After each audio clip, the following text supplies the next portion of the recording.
yang tidak hadir? Hadir semua, Pak. Hadir semua? Ya. Luar biasa ya.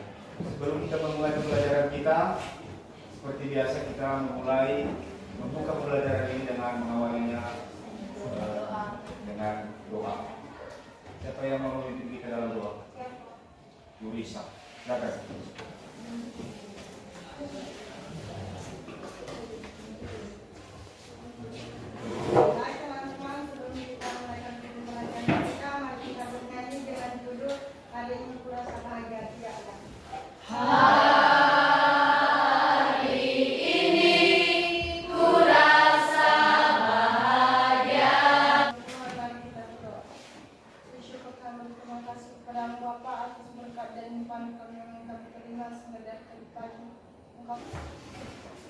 Baik, terima kasih doa yang telah dibawakan oleh Yurisa. Baik, kita memulai pembelajaran kita seperti biasa. Bapak bertanya dulu apa materi yang sudah kita bahas minggu lalu. Siapa yang bisa menyampaikan materi yang sudah kita bahas minggu lalu? Ya, silakan Julia.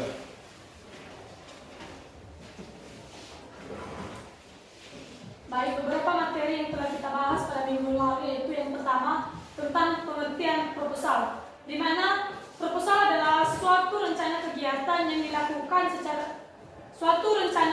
yang ditulis tentang rencana suatu kegiatan yang akan dilakukan.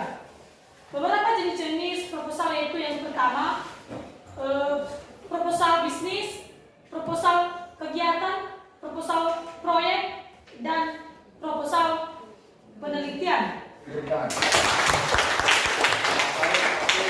Anda masih mengingat materi yang sudah kita bahas minggu yang lalu. Baik, sekarang kita masih mempelajari mengenai proposal, di mana minggu lalu sudah kita belajar mengenai definisi, juga jenis-jenisnya, tujuan dan fungsi. Sekarang kita membahas mengenai bagian-bagian.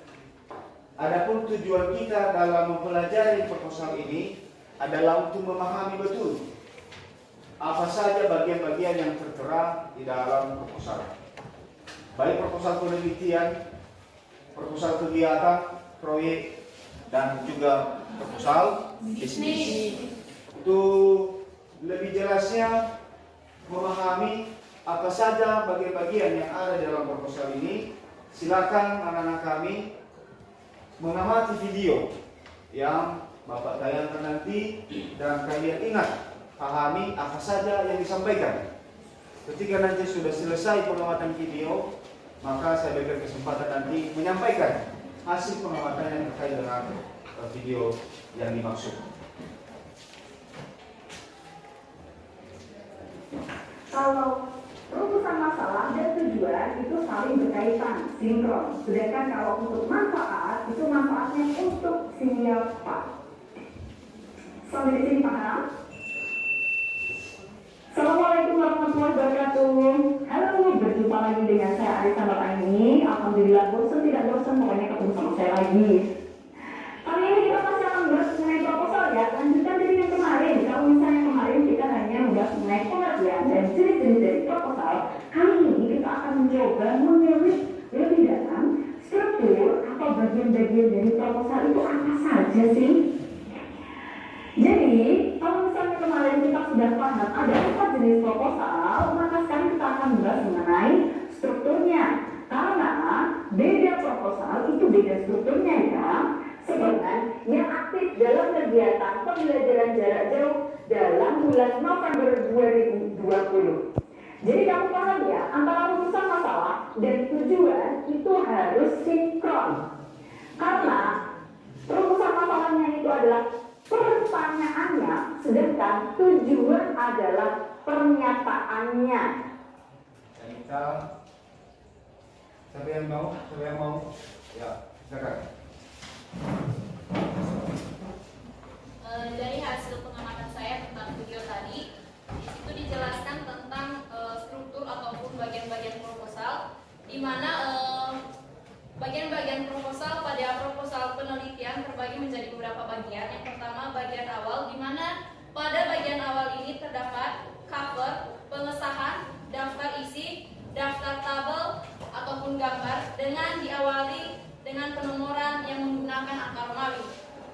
kemudian bagian utama, di mana di bagian utama ini terbagi menjadi 3 bab, yaitu bab 1 pendahuluan, di mana pada pendahuluan ini dicantumkan latar belakang yang artinya hal apa saja yang melatar belakangi kita melakukan penelitian tersebut. Kemudian rumusan masalah yang berisi tentang pertanyaan-pertanyaan yang akan dijawab di dalam penelitian tersebut.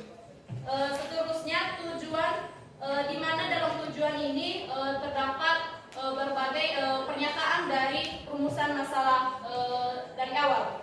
Kemudian yang keempat yaitu manfaat, di mana kita sebagai peneliti menjelaskan bahwa peneliti itu bermanfaat untuk siapa saja. Kemudian pada proposal kegiatan ini hanya dicantumkan yaitu halaman sampul, kemudian bab 1-nya sama seperti pada penelitian yang berisi dengan latar belakang, rumusan masalah, tujuan dan manfaat. Di bab 2-nya beda dengan penelitian, tidak mengkaji tentang teori, di mana dicantumkan di situ uraian kegiatan seperti bentuk apa saja kegiatan yang akan dilaksanakan, kemudian waktu yang artinya kapan kegiatan itu dilakukan, kemudian siapa saja peserta yang mengikuti daripada kegiatan tersebut. Baik, berikan tepuk tangan. Kita mulai dari latar belakang. Latar belakang ini berhubungan dengan situasi, keadaan yang melatar belakangi kenapa kita melaksanakan kegiatan tersebut. Ya, apa alasan utama atau alasan mendasar mengapa kita melaksanakan kegiatan? Kenapa kita melaksanakan bisnis itu? Kenapa kita melaksanakan penelitian itu? Kan? Kemudian berikut adalah masalah dan tujuan. Kalau ibaratnya ini adalah proposal penelitian, maka ada masalah. Apa masalah yang ada? Kita akan mengidentifikasi masalahnya. Kemudian, apa tujuan kita melaksanakan penelitian tersebut? Contoh, misalnya kurang kemampuan siswa dalam memahami teks cerpen, ya, itu adalah masalah. Kemampuan siswa dalam memahami teks cerpen. Tujuan kita adalah supaya siswa tersebut memahami, ya, teks cerpen, ya. Itulah dia. Kalau ibaratnya itu adalah proposal yang kita buat itu adalah proposal penelitian. Ini secara umum saya jelaskan.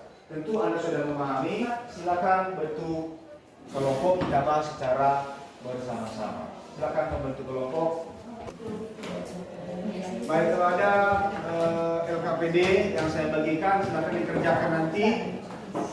Silakan dipahami pertanyaan-pertanyaannya. Kalau nanti ada hal-hal yang kurang dipahami, dimengerti, silakan ditanya ke saya. Waktu pengerjaan ini selama 10 menit.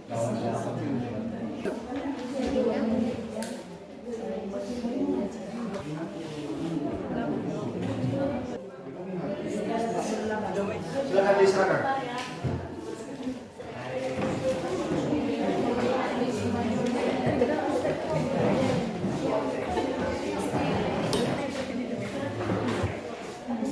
Mulai dari kelompok 1, ya. Silakan bawa kursinya di depan.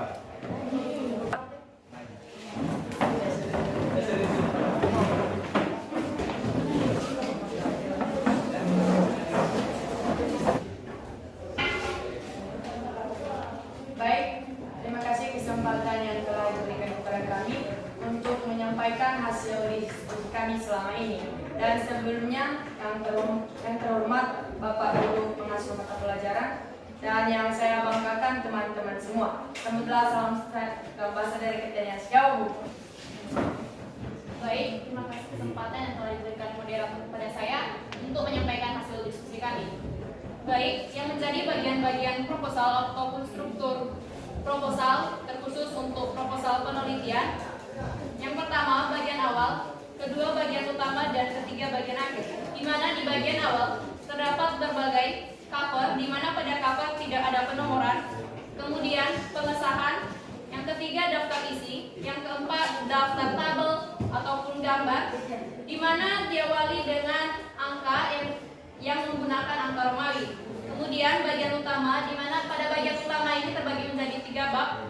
bab 1 pendahuluan, di mana pendahuluan ini berisi dengan latar belakang, yang artinya hal apa saja yang melandasi atau hal apa saja yang melatar belakangi kita melakukan penelitian. Nah, jenis-jenis proposal ini terbagi menjadi 4. Yang pertama, proposal penelitian, proposal kegiatan, bisnis, dan proyek. Baik, terima kasih untuk kesempatan yang telah diberikan kepada saya untuk menyampaikan saran atau masukan buat teman-teman. Menurut saya penampilan teman-teman sudah bagus dan kami di sini hanya mengucapkan terima kasih karena telah menampilkan yang terbaik dan semua kedepannya dipertahankan dan menjadi lebih baik.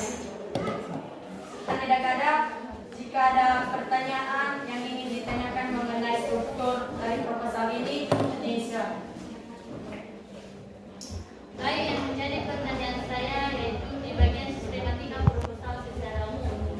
Nah, pertanyaan saya di situ, jelaskan kembali yang disebut dengan kerangka teoritis dan hipotesis, dan jelaskan di mana dipergunakan kerangka teoritis dan hipotesis tersebut di proposal kegiatan kah ataupun di proposal kegiatan dan yang lain. Demikian.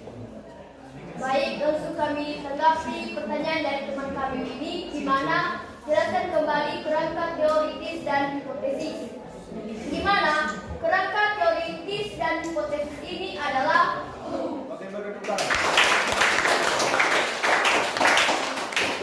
Baik, saya mengapresiasi kerjasama dari kelompok 1 mulai dari awal tadi, dan juga saya mengapresiasi kerjasama daripada kelompok yang barusan tampil. Saya kira di sini tidak ada kekurangan, menurut saya sudah bagus sekali, dan hal ini seperti yang telah disampaikan oleh Derlin tadi, ini dipertahankan dan ditingkatkan lagi. Nah, penampilan kelompok 1, 2, 3, 4, dan 5 sudah tampil, maka sekarang kita menarik kesimpulan. Menarik kesimpulan. Kita ambil kesimpulan dari pembelajaran kita hari ini, bahwasanya proposal itu memiliki bagian-bagian, di mana pertama, proposal itu memiliki bagian-bagian secara umum, yaitu pertama latar belakang, yang kedua adalah masalah dan tujuan, yang ketiga ruang lingkup kegiatan. Inilah kesimpulan pembelajaran kita hari ini. Berikan tepuk tangan. Nah, jadi dalam pembelajaran kita hari ini kita meminta 1 orang saja yang memberikan pendapatnya mengenai pembelajaran yang telah kita lakukan tadi. Bagaimana menurut kalian pembelajaran kita? Apakah menyenangkan ataupun pembelajaran hari ini biasa-biasa saja? Kita refleksikan secara bersama-sama yang akan. baik, saya akan memberikan refleksi di mana materi kita pada hari ini sangat menyenangkan. Di mana yang dulunya kami 1192 tidak mengerti tentang bagian-bagian dari proposal. Sekarang kami sudah tahu bahwa proposal memiliki bagian khusus dan bagian-bagian umum. Demikian. Oke, berikan tepuk tangan. Saya berikan sebuah motivasi dan semangat supaya kalian tetap belajar, tetap serius bersekolah.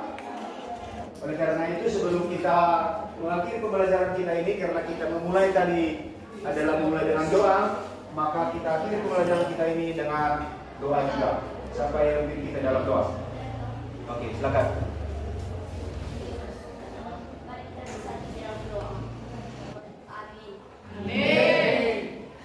Baik, demikian pembelajaran kita. Selamat pagi.